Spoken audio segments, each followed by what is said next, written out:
When I came on board, our city commissioners, of which 2 were here, I think Gary's at another meeting, they let me know that they wanted to get some things done. We've had some things stalled and some decisions that hadn't been made. I think that one thing we have established in the last predominantly 5 months is that we will make decisions and we will move on and we'll get things done. So first I want to talk about 3 things that we are not doing this year. Oh, there we go. So 3 projects that have been funded partially for a long time. We have the SR3 Park and Ride, which has been funded roughly since 2005. We also have the Evergreen Safe Routes and Downtown Creeks. These are all good projects. The issues that we ran into is that we held on this money for so long, and it was underfunded to the tune at this point of about $1.4 million that we need to put into these projects that we didn't have. We didn't have a plan for actually getting them done, and then we became aware that the state expected us to finish these by June. So it was a tough decision for our commission, but ultimately we decided to push these projects back to the state. We are still in negotiations and talks with MTA. They have some funding available to look at SR3 Park and Ride. We have promised them that any work that we have done thus far on that project, we will gladly help them facilitate if they have some money for park and rides and they want to finish a project there. We do have a usable park and ride, but it's not exactly what we set out to do. So those are 3 things that we are not planning to do this year. One that we are doing currently, and 2 that we're still planning. One is the Basin 3 project. I'll show you a picture of that in a minute. It's a very large project that we are mandated to do by the Department of Ecology. So the construction estimate there is $6.5 million. Second one is improving on the road diet that started last summer. We have heard the concerns about back and angle parking.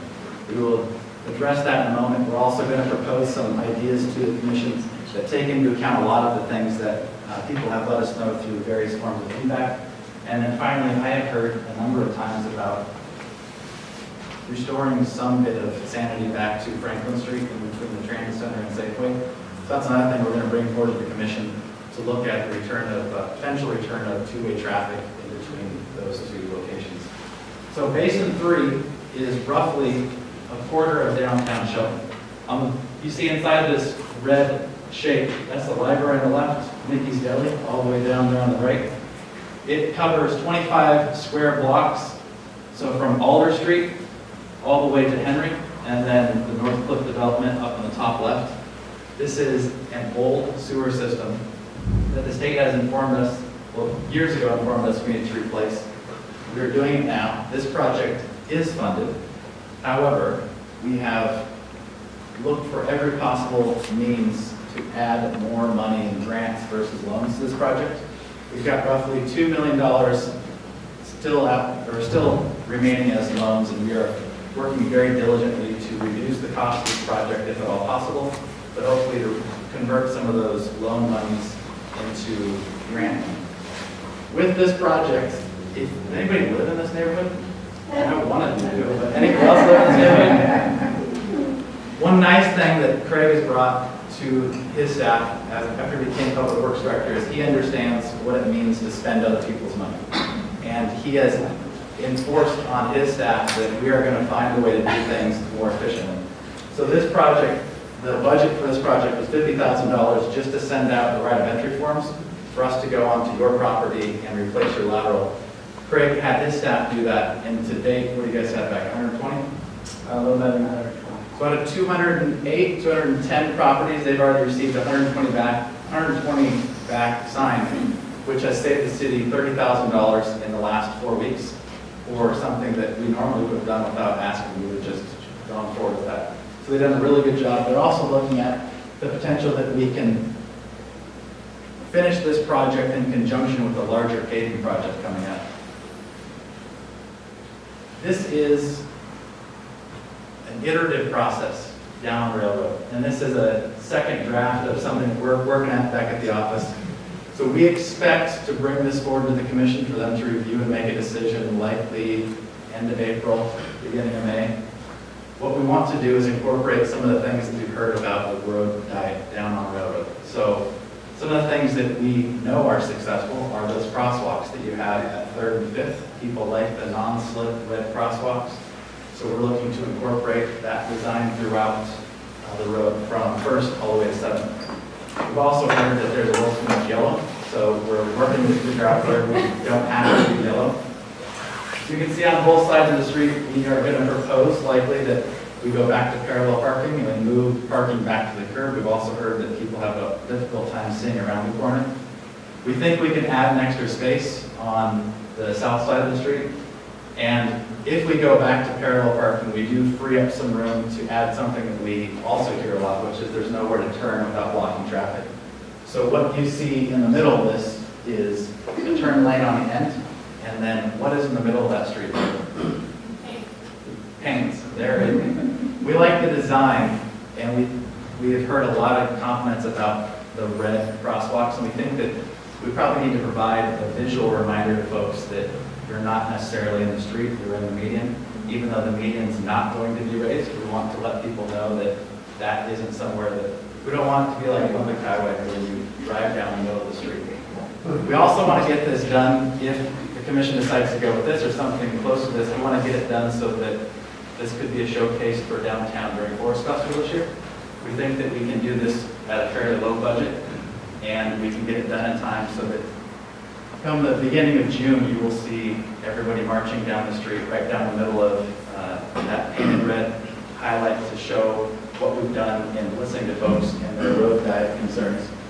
We also have, I don't know if you can see it from where you are, but there's a white strip in between the parking and the actual travel lane.